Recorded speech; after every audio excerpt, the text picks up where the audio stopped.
सुनेत्रा काकी जे आपल्या राज्याच्या उपमुख्यमंत्री आहेत त्यांनासुद्धा भेटलो, त्यांनाही विनंती केली काय आतापर्यंत करतोय, काय माहिती गोळा केली आहे, त्याच्याचबरोबर पार्लमेंटमध्ये असणारे जे विविध पक्ष आहेत, खासदार आहेत, त्यांच्याशी सुद्धा जाऊन मी भेटणार आहे असं त्यांना तिथं सांगितलं।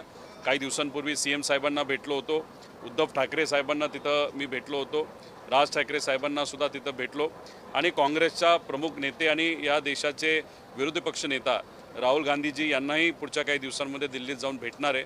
अरविंद केजरीवाल साहेबांना उद्या दुपारी 1 वाजता हा विषय काय का महत्त्वाचा आहे याच्यासाठी सुद्धा आम्ही सर्वजण जाऊन तिथे भेटणार आहोत। त्यामुळे आमच्या लेवलला ज्या ज्या काही गोष्टी आहेत, आमच्याकडनं जो कुठला प्रयत्न त्या ठिकाणी केला गेला पाहिजे तो आम्ही सर्वजण करतोय आणि दिल्लीत या सर्व नेत्यांना भेटत असताना सुप्रियाताईंची खूप मोलाची साथ व इतर सर्व खासदारांची मोलाची साथ आम्हा सगळ्यांना तिथं मिळते। त्यामुळे एकत्रित हा लढा पुढे जाऊन दादांना न्याय कसा मिळेल यासाठी आम्ही सर्वजण प्रयत्नशील आहोत। जात असताना तुम्ही म्हटलात की जेव्हा एकनाथ शिंदे मुख्यमंत्री होते तेव्हा हेच विमान ते वापरत होते, कुठली परवानगी त्यांना त्याबद्दलची माहिती होती का किंवा तुम्ही बोललात काय?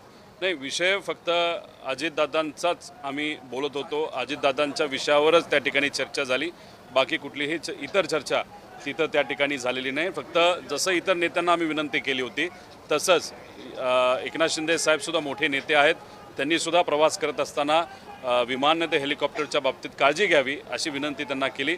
इतरही म्हणजे मुख्यमंत्री साहेबांना पण तशीच विनंती केली होती आणि याच्याही पुढे या आपल्या माध्यमातून इतरही सर्व नेते आणि मोठे व्यावसायिकांना विनंती करेल की आपण प्रवास करत असताना प्रवासात काळजी घ्यावी। दादा, एकीकडे जसं तुम्ही म्हणताय की सगळ्या तुम्ही नेत्यांना अध्यक्षांना भेटत आहात, सगळ्यांना ही पण विनंती करत आहात का की PSR शक्यतो टाळावं? ते 100% कारण का एकनाथ शिंदे साहेबांबरोबर जी घटना त्या ठिकाणी घडली ही तर आपल्या सगळ्यांना तिथं माहितीच, मी त्याचे काही पुरावे त्या ठिकाणी दिलेले आहेत।